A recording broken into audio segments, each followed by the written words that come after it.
Bonjour à tous et bienvenue sur la chaîne, j'espère que vous allez tous très bien. Donc dans cette vidéo, je vais vous présenter un tarot que j'ai depuis un moment, le tarot des mondes oniriques.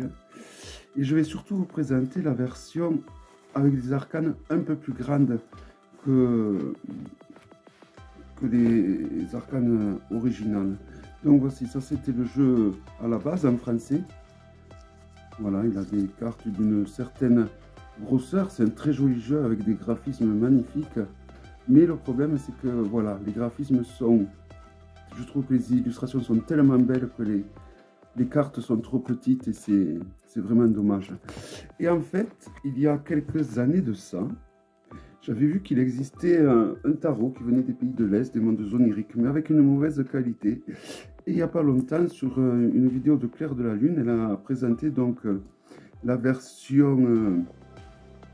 une version des pays de l'Est, je pense que c'est une version russe, j'en suis pas sûr à 100%, du tarot des mondes oniriques. Donc, il suffit de... Et elle est disponible sur Amazon, sur tous les Amazon. Amazon France, Amazon américain, Amazon Angleterre. Voilà. Donc, dans une boîte en dur, de la taille des cartes, tandis que là, pour chez les Français, ça arrivait dans une carte, dans une boîte beaucoup plus grande, de par son livre qui était plus grand. C'est pour ça que j'avais fait faire. Margot faisait justement à cette époque des pochons aux couleurs du tarot des mondes oniriques. Donc, il arrive dans une boîte en dur. Ça ne change pas, mais du coup, beaucoup plus petite et plus facile à ranger.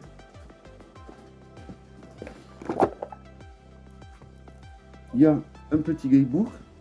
Calice, viens. Parce que j'ai la chienne et je ne veux pas qu'elle croise. Vas-y, couche à toi là. Elle croise la chatte. Donc l'intérieur de la boîte, violet. Il est pas mal, hein, franchement. Voici le guidebook. Donc voilà, si vous avez comme moi le livre en français, il n'y aura pas de souci. Sinon, bon, mais là voilà, vous ne pourrez pas le lire. Hein.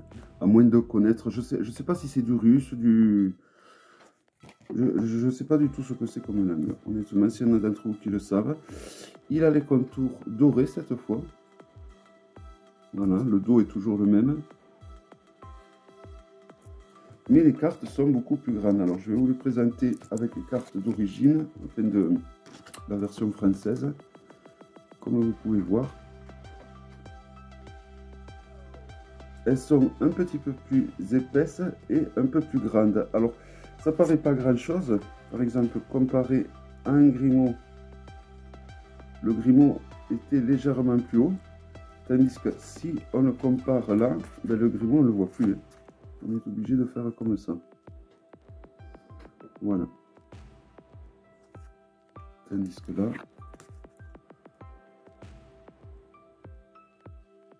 voilà. Donc il y a une petite carte de présentation. Et pour vous continuer, je verrai quand je trouverai la même carte que ça. Donc c'est le jugement. Arrivé au jugement, je vous montrerai la différence. J'ai l'étoile. J'ai mis une récente. Non, je peux lire. Donc voilà, alors les arcanes majeurs, on le reconnaît au numéro. Hein. Calice, viens là. Viens là. Va te coucher là-bas. Là, pas. Non, le magicien. Ça fait longtemps que je voulais vous présenter ce tarot. Ça fait vraiment un moment que je l'ai reçu. Et enfin, un moment, ça fait pas non plus. Je tenais à vous le présenter parce que du coup, c'est vrai que le seul défaut que je trouvais moi à ce jeu, comme beaucoup de personnes à qui j'avais pu en parler, c'était que les cartes étaient, les arcanes donc étaient trop petites par rapport à la beauté des illustrations. Là, du coup, on peut pleinement profiter des illustrations.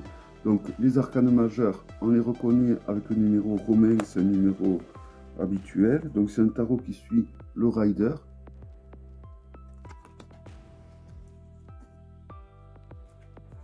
Et alors, ça paraît pas grand chose la grandeur qu'il y a en plus, mais ben, ça y fait énormément. Et du coup, on peut profiter pleinement des illustrations.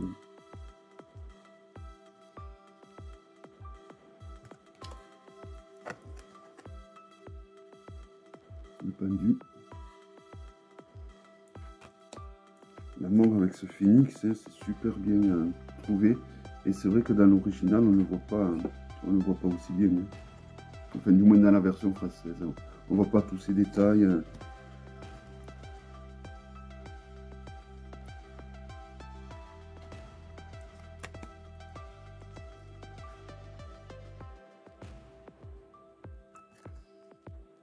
Donc le diable.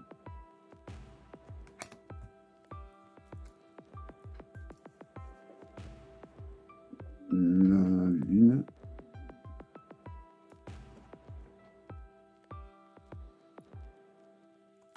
La lune, l'étoile.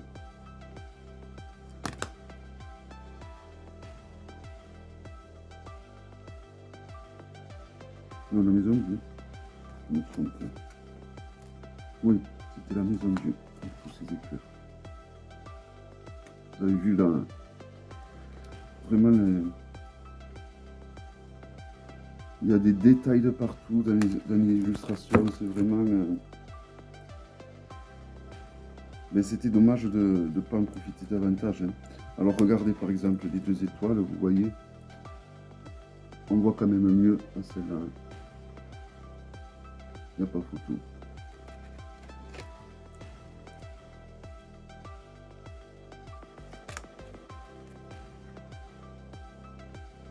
Là pareil, je vais vous montrer le soleil. Vous allez voir la différence.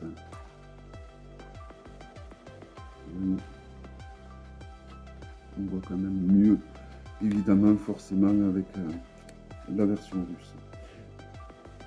Le monde, tout en verdure. Regardez-moi tous ces détails. C'est vraiment un jeu somptueux.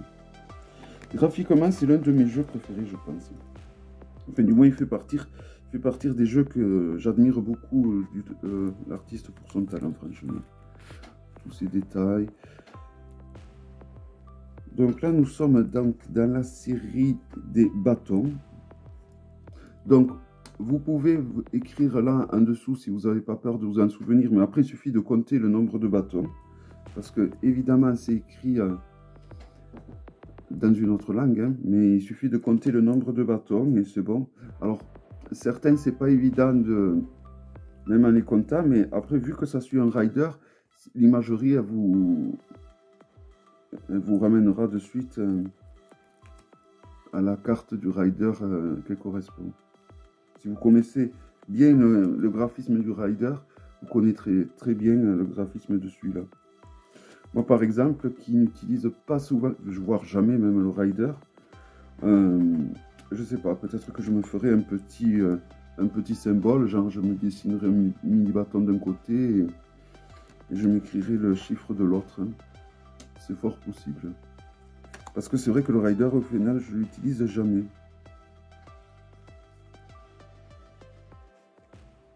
Donc là, on arrive au personnage de cour avec le valet. Magnifique. Le cavalier. La reine. Et le roi. L'as de coupe, de toute beauté.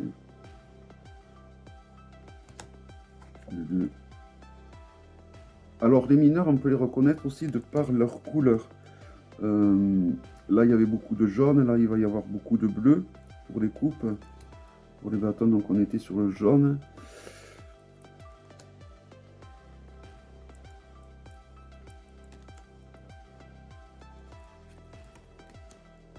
Et vous voyez, on distingue bien qu'il y a le nombre de coupes. Alors, pas sur toutes, ça va être...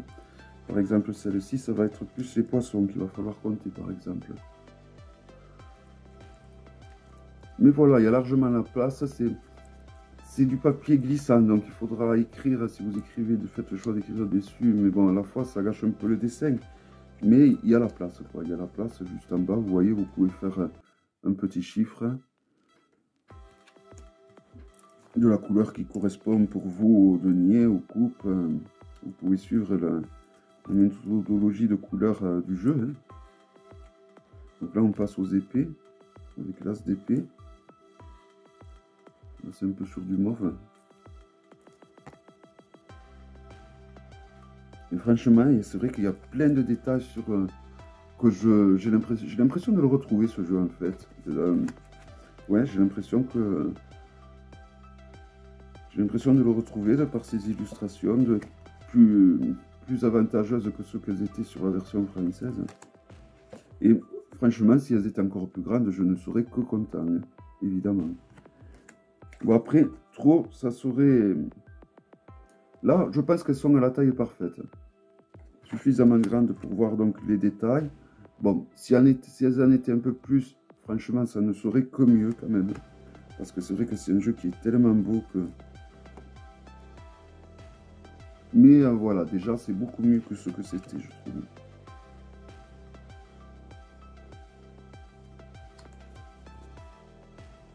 Le valet. Le cavalier de coupe d'épée.